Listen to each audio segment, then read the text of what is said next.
Le premier plan qui a été préparé, c'était de détruire le domicile de El Hadj en pensant que tous les militants de l'IFDG vont descendre dans la rue et puis on détruit le parti. C'est-à-dire on interdit le parti. Ça n'a pas marché. Le piège n'a pas fonctionné.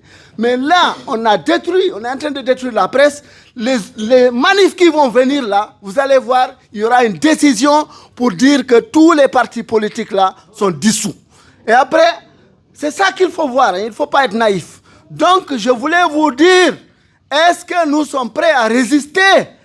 Est-ce qu'individuellement et collectivement, nous sommes prêts à résister? Parce que ce qui va arriver dans 6 mois, ça va être pire que ce que vous pensez.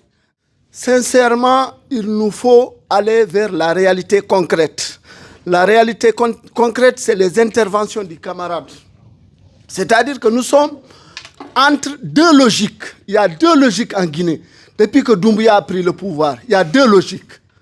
La logique de Doumbouya, la logique du CNRD, c'est quoi? Ils disent refondation, mais derrière la refondation, ils disent qu'il y a un sale boulot qu'ils vont accomplir. C'est-à-dire, ils ont parlé si vous voulez, de révolution à la Rawlins. Je veux aller directement. Donc, la technique, c'est quoi? C'est de détruire toute la classe politique, c'est-à-dire la classe politique actuelle. Leur objectif, ce qu'ils appellent sale boulot, c'est de les nettoyer complètement. Maintenant, on ne sait pas qu'est-ce qu'ils vont faire après. Si c'est pour gouverner les cimetières, comme disait Alpha Condé, parce qu'on commence à regretter même Alpha Condé. Je vous assure, hein, on arrive à regretter. Donc, excusez-moi alors. Voilà ce qui se passe. Donc, ils ont fait un devoir justement historique, c'est de renverser Alpha Condé. Tout le monde était content. Ils ont fait un devoir historique, c'est le procès du 28 septembre. Mais après cela, qu'est-ce qu'on a derrière? Ce sont des destructions, rien que des destructions, des démolitions.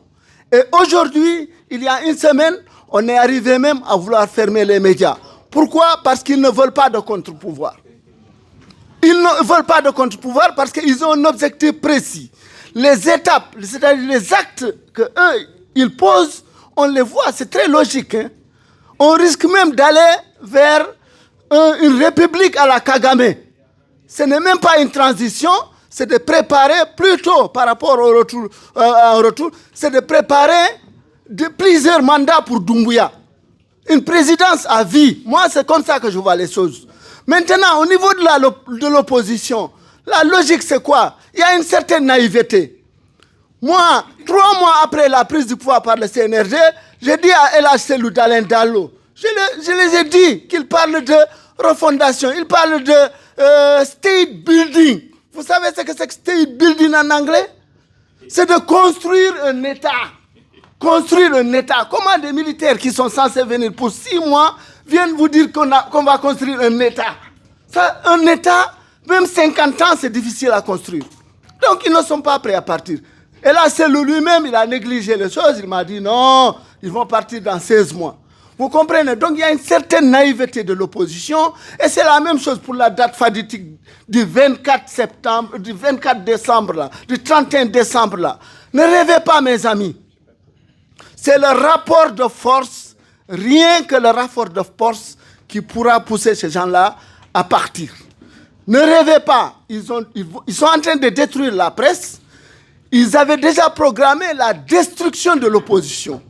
Le premier plan qui a été préparé, c'était de détruire le domicile de El Hadj en pensant que tous les militants de l'IFDG vont descendre dans la rue et puis on détruit le parti. C'est-à-dire on interdit le parti. Ça n'a pas marché. Le piège n'a pas fonctionné. Mais là, on est en train de détruire la presse. Les manifs qui vont venir là, vous allez voir, il y aura une décision pour dire que tous les partis politiques là sont dissous. Et après, c'est ça qu'il faut voir. Hein. Il ne faut pas être naïf. Donc, je voulais vous dire, est-ce que nous sommes prêts à résister? Est-ce qu'individuellement et collectivement, nous sommes prêts à résister? Parce que ce qui va arriver dans 6 mois, ça va être pire que ce que vous pensez. Eux, ils ont une logique claire.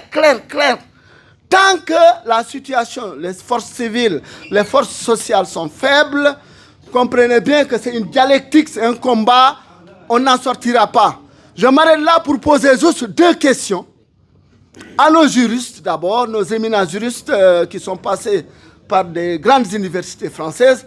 Mais vous savez actuellement que le combat en Guinée, ce n'est pas une histoire de loi, ce n'est pas une histoire de texte. La Guinée a les meilleures lois du monde. Les meilleures lois, n'importe quelle constitution pouvait, si on avait des hommes honnêtes, ça aurait fonctionné. Que ce soit la constitution de Alpha, la constitution de Conté, mais c'est les politico-juridicaux, les intellectuels là, qui nous ont menés à ce stade-là. Donc, je voulais vous demander, puisque la constitution qui se prépare, vous, constitutionnalistes, est-ce que qu'est-ce que vous nous proposez concrètement? Quel genre de constitution?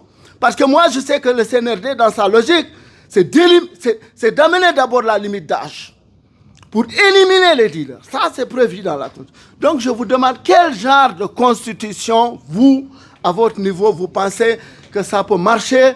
Peut-être, c'est ce que nous propose cette année, en tout cas. Voilà, quel genre de constitution? Merci. Deuxième question, et c'est la dernière, à monsieur le représentant, en tout cas les plus actifs, puisque l'FNDC constitue notre seul espoir actuellement. La Guinée est paralysée, les forces politiques, il y en a qui ont fui, il y en a qui se sont complètement découragés. Il ne nous reste plus comme fer de lance que le FNDC. Quelles sont les actions concrètes, un code de bonne conduite, de bons citoyens, que chaque Guinéen, que tu sois de la diaspora ou du pays, doit adopter concrètement, au-delà des textes, concrètement. Je vous remercie beaucoup. Merci. Merci, camarade. Merci. Sans plus tarder, on va laisser peut-être...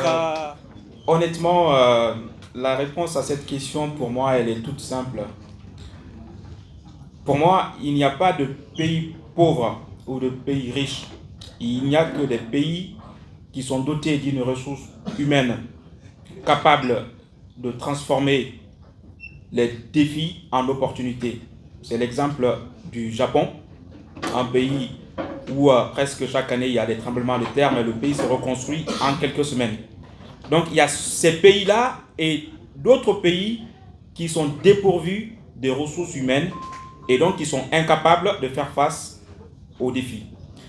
Le problème de la Guinée n'est pas un problème de texte. La Constitution de 2010 est un très beau texte qui est fondamentalement calqué sur la Constitution française avec les mêmes institutions à peu près et le même régime présidentiel. La question fondamentale a été répondue par Amadouba. Quels sont les hommes qu'on a? Quel est leur degré de loyauté envers leur propre pays? Est-ce que quand un pouvoir de dictature commence à se mettre en place comme Alpha Condé envoie un texte constitutionnel devant les juges constitutionnels, la Cour constitutionnelle, qui est censée être le dernier rempart contre la dictature, et que ces juges se couchent face à Alpha Condé, ce n'est pas le problème du texte, c'est un problème d'homme. Nous avons une constitution qui est fonctionnelle, mais nous n'avons pas les hommes pour appliquer cette constitution, et c'est valable pour l'ensemble des textes qu'on a en Guinée. Et surtout, nous avons un peuple passif, un peuple qui est traumatisé par des décennies de dictature. Sékou Touré a marqué des esprits de manière négative. On a un traumatisme qui est construit depuis des générations et qui se transmet de génération en génération, qui fait que le Guinéen voit le président comme le représentant de Dieu sur terre, quelqu'un qui a droit sur tout. Et le Guinéen, cette passivité est aujourd'hui notre pire ennemi. Si nous arrivons à dépasser cette passivité et à prendre conscience que le pays appartient à tout le monde et que personne ne devrait venir imposer son bon vouloir à tout le monde, c'est un bon début. Mais il n'y a pas de texte, on va dire, miracle qui va venir résoudre les problèmes de la Guinée. Ce n'est pas un problème de constitution, ce n'est pas un problème de texte, c'est un problème d'homme et c'est un problème de mentalité. Moi, je ne vais pas revenir sur tout ce qui a été dit, je vais juste parler de l'engagement politique. Parce que si vous voyez les problèmes que nous traversons actuellement, c'est parce que les politiques ont échoué. Mais moi, je voudrais surtout vous motiver à vous engager politiquement, parce que comme on dit souvent, si vous ne faites pas de la politique, vous la subirez.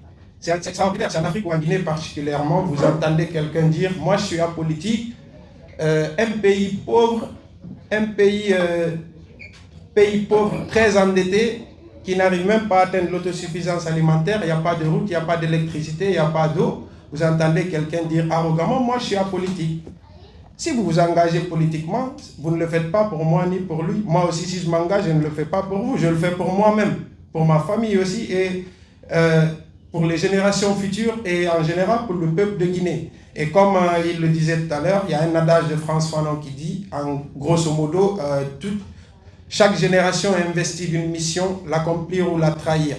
Donc si nous ne nous engageons pas, c'est nous tous qui perdons. Donc engagez-vous dans les partis politiques par conviction, pas par ethnocentrisme ou parce que c'est mon frère ou non, on vient de la même région. Non, engagez-vous selon vos convictions, en suivant les projets de société, parce que c'est ça aussi le problème dans les sociétés africaines. Les gens ils disent oui, lui on vient de la même région, s'il est élu, il va faire des routes, etc. etc. Donc il faut aussi qu'on lise les projets de société avant d'adhérer dans les partis politiques. Donc moi c'est ce que je voulais vous dire. Merci beaucoup d'être venu et vive le FNDC. Merci. Merci.